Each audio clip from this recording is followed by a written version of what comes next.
Hello friends, मी Vishakha. Global online मराठीमध्ये आपल्या सर्वांचं स्वागत आहे. आजच्या सेशनमध्ये आपल्याला महाराष्ट्र सेट परीक्षा 2026च्या एक्झामसाठी पेपर टू इकॉनॉमिक्सचं प्रिपरेशन करायचं आहे. आणि यामध्ये युनिट पब्लिक इकॉनॉमिक्स, सार्वजनिक अर्थशास्त्र असे काही MCQs आपल्याला प्रॅक्टिस करायचं आहे. जसं की या एक्झामचं अजून नोटिफिकेशन आलं नाही आहे, पण आपल्याला प्रिपरेशन सुरू ठेवायचं आहे. याकरिता आपण MCQ प्रॅक्टिस थ्रू आपण प्रिपरेशन चालू ठेवलं पाहिजे. त्यासाठी आपण हे सिरीज किंवा हे MCQ प्रॅक्टिस करत आहोत. ठीक आहे. So let's start for the today's session. Session start करण्यापूर्वी एक इम्पॉर्टंट गोष्ट त्या स्टुडंटसाठी जे स्टुडंट्स या एक्झामला टार्गेट करतात म्हणजे 2026च्या एक्झामला टार्गेट करतात त्यांच्यासाठी पेपर टू इकॉनॉमिक्ससाठी एक फुल कोर्स आम्ही घेऊन आलो आहोत. ज्या कोर्समध्ये आम्ही तुम्हाला देणार आहोत संपूर्ण अभ्यासक्रम मॉक टेस्ट, संपूर्ण अभ्यासक्रम notes, video lectures, live lectures and PYQs paper 1 full course. म्हणजेच या ठिकाणी पेपर 2च्या फुल कोर्समध्ये पेपर 1चं पण प्रिपरेशन तुमचं करून घेतलं जाणार आहे. मॉक टेस्ट, लेक्चर्स सगळं सगळं. ठीक आहे. फुल कोर्सची फीस ही 10,000 आहे, पण त्यावरही 20% डिस्काउंट आम्ही प्रोव्हाइड करत आहोत. आफ्टर डिस्काउंट त्याची फीस होते 8,000 रुपीज. इकडे दिलेल्या व्हॉट्सअप नंबरला मेसेज करून तुम्ही आणखीन इन्फॉर्मेशन घेऊ शकता, इन्क्वायरी करू शकता आणि कोर्सला जॉईन होण्यासाठी तिकडे विचारू शकता किंवा प्ले स्टोअरवरून ग्लोबल ऑनलाईन नावाचं ॲप डाउनलोड करा. ॲपच्या सर्च बॉक्समध्ये जस्ट MSCT इकॉनॉमिक्स सर्च करा आणि लगेचच प्रिपरेशनला सुरुवात करा. न्यू बॅच जी आहे ती 29 सप्टेंबर 2025 पासून स्टार्ट होते. तो आपलं नाव एनरोल करा प्रिपरेशनला सुरुवात करण्यासाठी. So let's start with today session. आजच्या MCQ प्रॅक्टिसला आपण सुरुवात करूया. जसे की मी आधी सांगितलं की आपण एका सेशनमध्ये 10 to 15 क्वेश्चन्स घेत आहोत. सो छोटे छोटे सेशन्स आहेत जो तुमचा टाइम वेस्ट न करता मिनिमम टाइममध्ये क्वेश्चन प्रॅक्टिस करून घेईल. ठीक आहे. पब्लिक इकॉनॉमिक्स किंवा पब्लिक फायनान्सवरती. सो फर्स्ट क्वेश्चन आहे व्हॅल्यू ॲडेड टॅक्स इज. ठीक आहे. आता पब्लिक इकॉनॉमिक्स किंवा पब्लिक फायनान्समध्ये काय क्वेश्चन्स असणार आहे तुमचे? फायनान्स रिलेटेड, बँक रिलेटेड किंवा गव्हर्नमेंटच्या पॉलिसीज बद्दलचे फायनान्स रिलेटेड आहे. गव्हर्नमेंट एक्सपेंडिचर, गव्हर्नमेंट रिव्हेन्यू ह्या सगळ्यांवरती क्वेश्चन्स असणार आहेत. सो हा जो क्वेश्चन आहे व्हॅल्यू ॲडेड टॅक्स, हा टॅक्स रिलेटेड क्वेश्चन आहे ज्याला आपण वॅट म्हणून ओळखत होतो. ठीक आहे. वॅट, आता हे जे टॅक्स आहे ते बंद होऊन GST एकच टॅक्स आपल्याकडून घेतला जातो. सो वॅट हा टॅक्स कसा आहे किंवा कसा होता पूर्वीच्या याच्यामध्ये तो सांगायचा. ठीक आहे. मराठीमध्ये मूल्यवर्धित कर म्हणजे काय, कसा टॅक्स आहे. ऑप्शन्स आहेत direct tax, indirect tax, progressive tax, none of this. ठीक आहे. डायरेक्ट टॅक्स जो तुम्हाला दिसतो किंवा तुम्ही डायरेक्टली पे करता. इनडायरेक्ट टॅक्स म्हणजे असा टॅक्स जो तुम्ही डायरेक्टली न पे करता एखादी वस्तू खरेदी करताना त्याची पूर्ण अमाऊंट पे केल्यानंतर त्याच्या मागचा जो टॅक्स घेतला जातो त्याला इनडायरेक्ट टॅक्स म्हणतात. आणि प्रोग्रेसिव्ह टॅक्स म्हणजे जो प्रोग्रेससाठी यूज केला जातो किंवा प्रोग्रेससाठी घेतला जातो तो प्रोग्रेसिव्ह टॅक्स. ठीक आहे. So these are the option. यापैकी व्हॅल्यू ॲडेड टॅक्स कसा आहे? It is a indirect tax. म्हणून करेक्ट आन्सर ऑप्शन बी, अप्रत्यक्ष कर आहे. वॅट एखादी वस्तू जेव्हा तुम्ही खरेदी करता त्याच्या ट्रान्सपोर्टेशनसाठी किंवा त्याच्या प्रक्रियेसाठी किंवा त्या तयार करण्यासाठी जो काही कालावधी किंवा या ज्या production methods, product factors of production लागलेले आहेत त्याच्यासाठी हा वॅट घेतला जातो आणि तो इनडायरेक्ट असतो. ठीक आहे. तो तुम्हाला सांगितलं जात नाही की याच्यासाठी वॅट तुम्हाला पे करावा लागेल. तो डायरेक्टली तुम्ही जो सामान खरेदी करता त्याच्यासोबत तुम्ही पे करता. ठीक आहे. The next question is in the case of direct tax impact on incidents are on. प्रत्यक्ष कराच्या बाबतीत परिणाम आणि घटना चालू आहेत कशा? ऑप्शन्स आहेत different person, same person, sellers, none of this. याच्यामध्ये सांगितलं की डायरेक्ट टॅक्स यातील इन्सिडेंट्स म्हणजे काय की एक पॉप्युलेशनचा ग्रुप आहे किंवा एक रेशिओ आहे जो टॅक्स साठी रिलेटेड आहे. ठीक आहे. तर याच्यामध्ये हा जो टॅक्स पिरियड आहे किंवा डायरेक्ट टॅक्स आहे तो कोणत्या व्यक्तीला लागू होतो? Different person, same person, sellers किंवा नन ऑफ द अबोव. तर याचं करेक्ट आन्सर ऑप्शन बी, सेम पर्सन्सला हा काय होतो? दिला जातो. ठीक आहे. कोणता? प्रत्यक्ष कर किंवा इन्सिडन्स. ठीक आहे. नेक्स्ट क्वेश्चन आहे the direct violation of tax law is called. कर कायद्याचे थेट उल्लंघन करणे याला काय म्हणतात? कर कायद्याचे उल्लंघन करणे म्हणजे काय की तुम्ही कर जो आहे तो देणार नाही. कर देण्याचा लॉ किंवा टॅक्स लॉ काय आहे की तुम्ही जे इन्कम घेता त्याच्यावरती तुम्हाला देणं म्हणून काहीतरी टॅक्स पे करावा लागतो. ठीक आहे. कर पे करावा लागतो. That is tax law. की ठरलेलं आहे की या लोकांनी एवढा टॅक्स भरायचा, त्या लोकांनी तेवढा टॅक्स भरायचा. That is so that is tax law. ठीक आहे. जर या टॅक्स लॉचं एखाद्या व्यक्ती उल्लंघन करत असेल किंवा पाळत नसेल तर त्याला काय म्हटलं जातं? Option A tax evasion, tax avoidance, tax rebate and none of this. त्याचं करेक्ट आन्सर आहे ऑप्शन टॅक्स इव्हॅजन म्हणजे कर चोरी. कर चोरी म्हणजे कर चुकवेगिरी. एखाद्या व्यक्ती टॅक्स भरणार नाही त्याला कर चोरी म्हटली जाते. ठीक आहे. टॅक्स अव्हर्जन म्हणजे ऑप्शन ए इथे करेक्ट आहे. Okay, the next question is the final resting of the burden of the tax is called. कराच्या ओझ्याचे अंतिम विश्रांतीचे ठिकाण म्हणजे काय?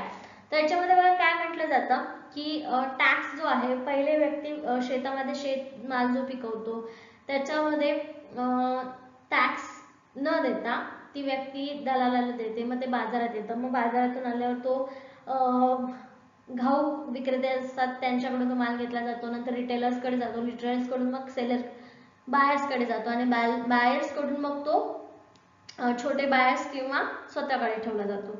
पण याच्यामध्ये जे काही ट्रान्सपोर्टेशन खर्च आलेला आहे किंवा प्रोडक्शनच्या मेथडमध्ये जो काही खर्च आलेला आहे, जर रॉ मटेरियल येत असेल तर त्याच्यामध्ये सुद्धा खर्च आलेला असतो.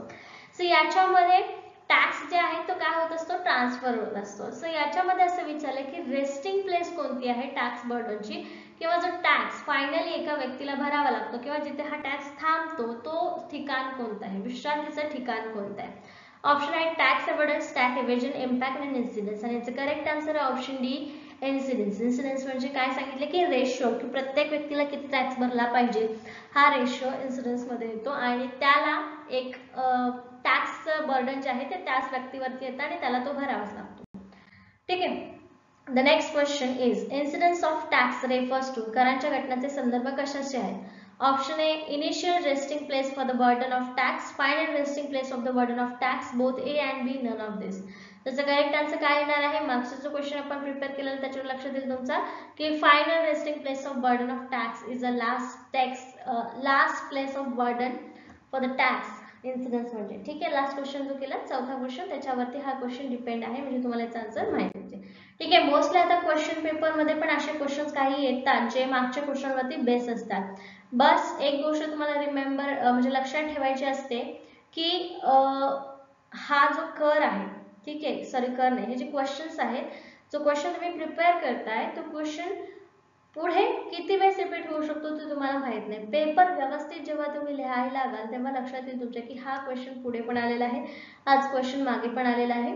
फक्त तुम्हाला अलर्ट राहून पेपर लिहावा लागतो, तेव्हा तुमच्या लक्षात क्लिक होतं की अरे ह्याचा क्वेश्चन याचा आन्सर जे आहे त्या क्वेश्चन मध्ये आहे किंवा हा सेम क्वेश्चन आहे, दोन्हीचा आन्सर सेम यायला पाहिजे. बस डिट्टो सेम आन्सर नसेल बट ऑप्शन्स मध्ये थोडासा बदल करून ते आन्सर सेम असतात. ठीक आहे.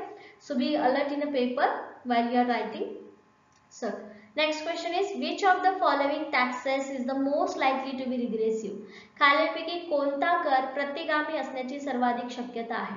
Options first sales tax on mobile phone, excise duty on kerosenes, import duties on electronic goods and entertainment tax. याच्यामधला रिग्रेसिव्ह टॅक्स कोणता आहे तो सांगायचा आहे आणि याचा करेक्ट आन्सर आहे option B, excise duty on kerosene. ठीक आहे. याच्यामुळे काय होतं, प्रतिगामी प्रकारचा कर जमा होतो. कशामुळे? Excise duty.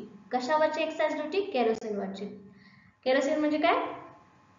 रॉकेल. ठीक आहे. सो याच्यामध्ये बघा आता 7 नंबरचा क्वेश्चन आहे, impact of tax refers to. करांचा परिणाम कशाशी संदर्भित आहे किंवा दिलेल्या ऑप्शन्स पैकी तो कशाशी रिलेटेड आहे? Option A initial resting place of burden of tax, tax evasion, the final money burden of tax, none of this. कराचा परिणाम याचा संदर्भ घेतो. कशाचा? कराच्या ओझ्याचे प्रारंभिक ठिकाण, विश्रांतीचे ठिकाण, कर चोरी, कराचा अंतिम पैशाचा बोजा आणि यापैकी काहीही नाही. सो याचा करेक्ट आन्सर आहे option first, initial resting place of burden of tax. सुरुवातीचा कराचा बोजा कुठे असणार आहे त्याचा हा इम्पॅक्ट ऑफ टॅक्सशी रिलेटेड संबंध आहे. ठीक आहे. नेक्स्ट क्वेश्चन आहे आणि that is a direct question की fiscal policy is a policy of. Fiscal वित्तीय धोरण जे आहे, राजकोषीय धोरण ज्याला म्हणतात, हे धोरण कोण आखतं?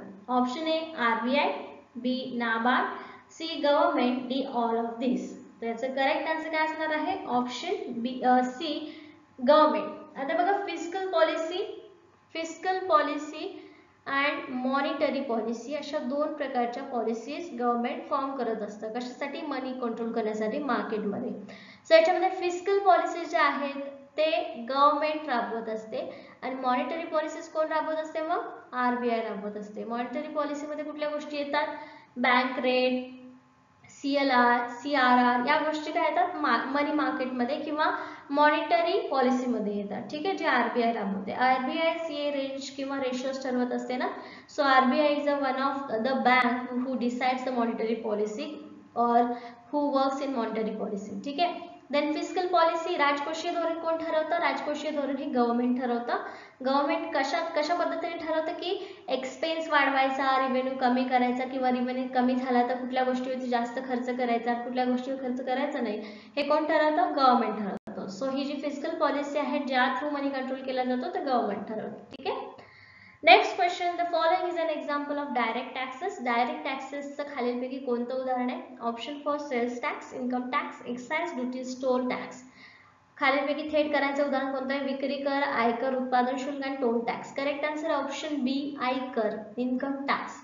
डायरेक्ट टॅक्स का म्हटलं जाईल इन्कम टॅक्सला? कारण जे तुम्ही इन्कम मंथली, इयरली जे काही कमवता ते इयरली तुम्हाला टॅक्स तो भरावा लागतो. म्हणजे इथे तुम्हाला लपवून कर घेतला जातो का की तुमच्या डायरेक्ट पेमेंटमधून कट होऊन किंवा दुसरा म्हणजे एखाद्या व्यक्तीला सांगून त्याच्या थ्रू तुमच्याकडून कर घेतला जातो का? नो. मग हा डायरेक्ट टॅक्स जो तुम्हाला पे करावा लागतो. ठीक आहे. जो प्रोडक्शनचा किंवा एखाद्या वस्तूचं आपण उदाहरण घेतलं तसं ते इथे डायरेक्ट टॅक्स नाही आहे. That is direct tax. कोणता? आयकर किंवा income tax. Okay. Okay, next question. If the rate of tax falls with an increase in income is called. जर उत्पन्न वाढीसह कराचा दर घसरला तर त्याला काय म्हणतात? आता बघा तुमचं उत्पन्न वाढलंय. ठीक आहे. फॉर एक्झाम्पल 100 रुपये तुमचं उत्पन्न होतं. 100 वरून तुमचं उत्पन्न 200 झालं. 100 वरती तुम्हाला 10% टॅक्स भरायचा होता. 200 वर तुम्हाला 7% टॅक्स भरायचा आहे. तर या सिच्युएशनला काय म्हणतात? म्हणजे तुमचं इन्कम तर वाढलं पण टॅक्स जो आहे तो कसा झालेला आहे? मायनस झालेला आहे, कमी झालेला आहे. सो या सिच्युएशनला काय म्हणतात? Proportional tax, progressive tax, regressive tax, none of this. So the correct answer आहे ऑप्शन सी, रिग्रेसिव्ह टॅक्स. ठीक आहे. रिग्रेसिव्ह टॅक्स म्हटलं जातं. ठीक आहे. म्हणजे याच्यामध्ये काय असणार आहे? तुम्हाला फायदा असणार आहे. ओके. रिग्रेसिव्ह टॅक्स नुसार. Okay, let's move to the next question. Budget is an instrument of. Budget हे कशाचं साधन आहे? Option monetary policy, fiscal policy, trade policy, exchange rate policy. आता तुम्हाला मॉनिटरी पॉलिसी आणि फिस्कल पॉलिसी या दोन गोष्टी तुम्हाला क्लिअर केलेल्या आहेत मागच्या क्वेश्चन मध्ये. तर आता याच्यामध्ये सांगा ही बजेट किंवा आपलं जे अंदाजपत्रक आहे ते कोणत्या प्रकारची पॉलिसी आहे? It is a government policy और आरबीआई पॉलिसी? मॉनिटरी पॉलिसी आहे की फिस्कल पॉलिसी आहे? करेक्ट आन्सर आहे ऑप्शन बी, फिस्कल पॉलिसी. गव्हर्नमेंट आखते ना बजेट. कोण ठरवतं गव्हर्नमेंट मध्ये बजेट? पार्लमेंट मधले लोक, लोकसभा, राज्यसभा मधले लोक मिळून बजेट ठरवतात. सो हे राज्यसभा तर हे जे आहे फिस्कल पॉलिसी मध्ये येतं. गव्हर्नमेंट त्याच्या मेन काम करत असतं. ठीक आहे. म्हणून ही फिस्कल पॉलिसी आहे. Okay, next question. The concept of functional finance was develop by. Direct question आहे की फंक्शनल फायनान्सची संकल्पना कोणी क्रिएट केली किंवा कोणी आणली? ऑप्शन आहे J M. Keynes, A P. Lerner, Carter, Pigou. आता यांच्यापैकी फंक्शनल फायनान्सची संकल्पना कोणी आणली? फंक्शनल फायनान्स म्हणजे जो मनी मार्केटमध्ये फिरतो आहे किंवा कार्यरत आहे. त्याचं करेक्ट आन्सर आहे ए.पी. लर्नर. डायरेक्ट एवढंच लक्षात ठेवा की ए.पी. लर्नर ही संकल्पना आणली. कोणती? फंक्शनल फायनान्सची. ठीक आहे.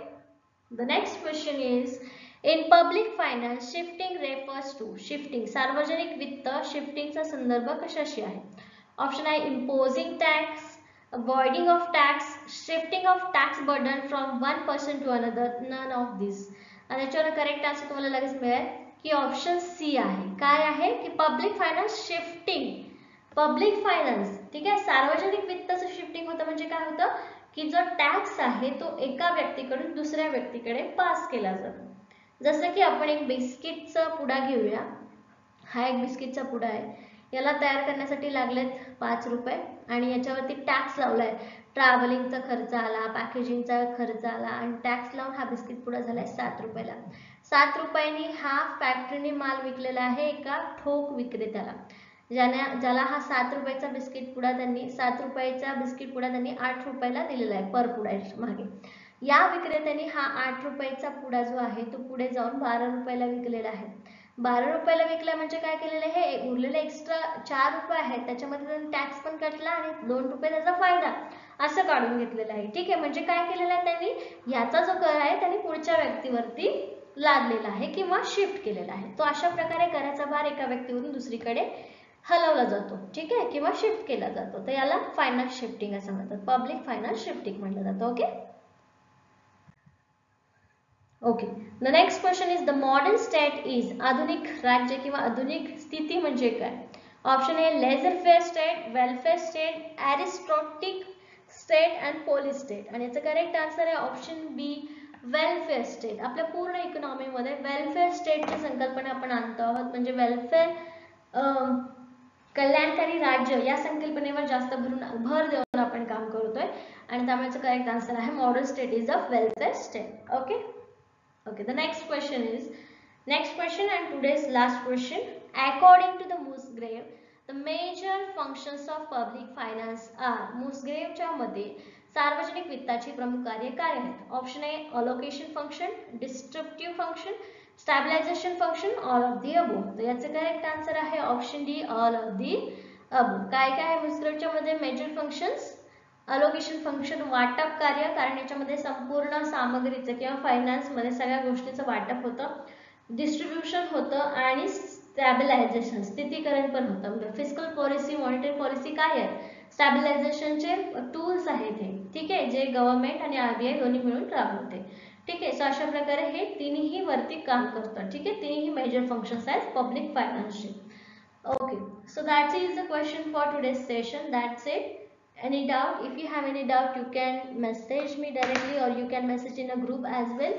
काही डाउट्स असतील ते विचारू शकता, ग्रुपमध्ये देखील विचारू शकता. बी इन प्रॅक्टिस, जास्तीत जास्त प्रॅक्टिस करा एक्झाम पर्यंत, जेणेकरून कुठलाही डाऊट राहू नये तुमच्या मनामध्ये. आणि डाऊट हाच असेल, खूपच जास्त कन्फ्युजिंग असेल तर आपण त्याच्यावरती काय करायचं याच्यावरती तुम्ही मला बोला, आपण सॉल्व्ह करूया question. Okay. Thank you for today's session. Let's end the session.